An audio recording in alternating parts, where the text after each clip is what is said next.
The universe is mental. The lips of wisdom are closed except to the ears of understanding. What if everything science has told you about existence were turned inside out? What if consciousness is not an epiphenomenon of physical reality, but physical reality itself is a phenomenon of mind? Consider this. What comes first, the world around you or your conscious experience of it? You cannot experience anything without consciousness. That means the root of perception may also be the root of existence.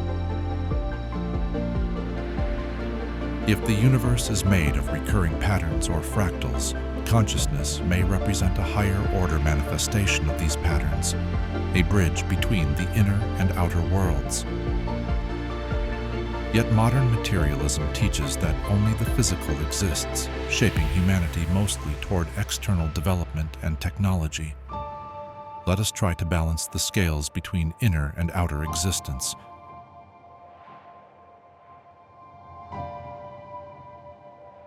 We begin with the first principle of the mysterious 7 Hermetic laws, recorded by the mythological Egyptian figure Hermes Trismegistus, also known as the scribe god Thoth. This wisdom was later preserved by Hellenistic philosophers, passed down through esoteric traditions, and eventually distilled into the Kybalion in 1908, written by the anonymous 3 initiates.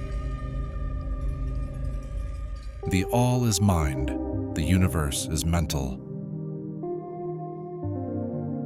The all can be thought of as source intelligence, the fundamental reality from which everything emerges.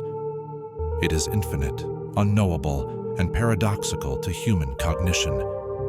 All forms, patterns, and experiences arise as expressions of this mental reality. At this point, those who adhere strictly to materialism or the dominant scientific paradigm may be tempted to tune out. Yet with an open mind and heart, one can begin to perceive the deeper truths that have often been obscured by rigid dogma. Much of our modern worldview, especially what is taught in schools, still echoes Newton's mechanistic model, where the universe is predictable and works like clockwork.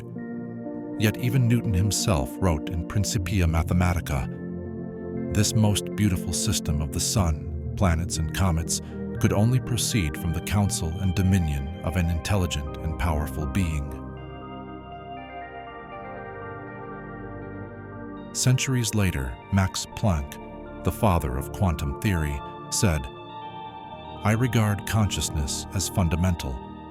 I regard matter as derivative from consciousness.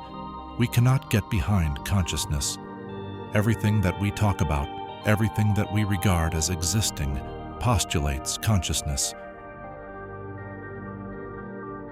Erwin Schrödinger, one of the pioneers of quantum physics, wrote, "Consciousness is a singular of which the plural is unknown.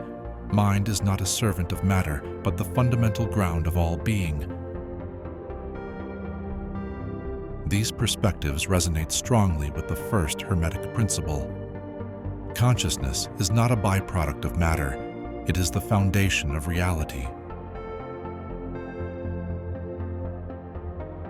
To illustrate this, consider phenomena in quantum mechanics. The observer effect and the double-slit experiment show that a particle, typically a photon, does not have a definite property until it interacts with a system. When observed, it behaves like a particle. When unobserved, it behaves like a wave. This phenomenon is known as wave-function collapse. Even the pinnacle of physical science has its limits, and we cannot expect to fully know the foundational nature of reality. But these results encourage us to keep our minds open to what is possible.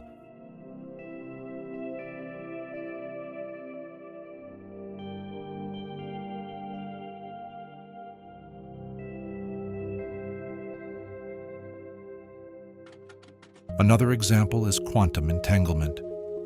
When a particle is split, whether naturally or artificially, the resulting particles exhibit correlated properties, no matter the distance between them. This correlation happens instantaneously in a way that seems to transcend space and time, challenging our classical understanding of physics. While science does not claim this as proof of Hermetic philosophy, such phenomena suggest an underlying unity to existence, or even a universal mind, consistent with the Hermetic view that reality is fundamentally interconnected. These discoveries also point toward multidimensionality. The physical universe is only one layer of existence. Higher levels of mental reality shape what we perceive, continuously influencing the patterns of life, matter, and consciousness. What we experience is just the surface. Beneath it lie deeper layers, vast, interconnected, and intelligent. If our reality is fundamentally mental, this changes everything about how we perceive the world. Can our thoughts shape physical reality? Can we become co-creators of existence? Is the material world simply a mirror of our inner state? Let us dive deeper into these questions in the next video on the second Hermetic principle, the principle of correspondence.